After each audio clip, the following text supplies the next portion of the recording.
Օրագիր Նյուզը շարունակում է ուսումնասիրել եւ իր ընթերցողներին ներկայացնել Հայաստանի Հանրապետության բարձրաստիճան պաշտոնյաների ունեցվածքային հատվածը, որը տեղ է գտել նրանց գույքի եւ եկամուտների տարեկան հայտարարագրերում։ Այսօր ուսումնասիրել ենք Սյունիքի մարզի Կապան խոշորացված համայնքի ղեկավար Գևորգ Փարսյանի եւ նրա կնոջ Հասմիկ Նավասարդյանի 2023 թվականի հայտարարագրերը։ Որպես անշարժ գույք Փարսյանը հայտարարագրել է համատեղ սեփականության բնակարան եւ միանձնասեփականության փողամաս Կապանում, որոնցից առաջինը ձեռք է բերել 2018 թվականի սեպտեմբերի 19-ին, երկրորդը գնել 2017 թվականի հոկտեմբերի 3-ին։ Տարեվերջին նրա անշարժ գույքը նույնությամբ պահպանվել է, որպես շարժական գույք նա հայտարարագրել է 2005 թվականի արտադրության Lexus Magnishi մեքենա, որը գնել է 2020 թվականի հունիսի 16-ին։ Մեքենան եւս տարեվերջին պահպանվել է։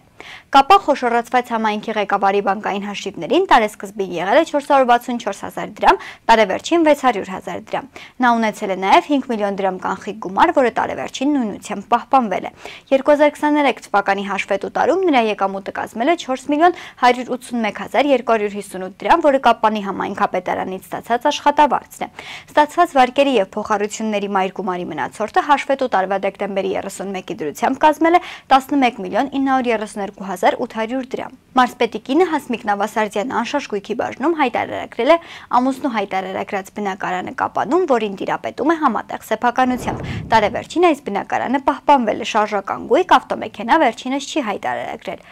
Նրա բանկային հաշիվներն ամբողջ տարվա ընթացքում դատարկ են եղել, իսկ կանխիկ միջոցները կազմել են 400,000 դրամ, որոնք տարեվերջին նույնությամբ պահպանվել են։ Հաշվետու տարում նրա եկամուտը կազմել է 2 միլիոն 411,000 դրամ, որը Կապանի նորոգ շինընկերությունից ստացած աշխատավարձն է։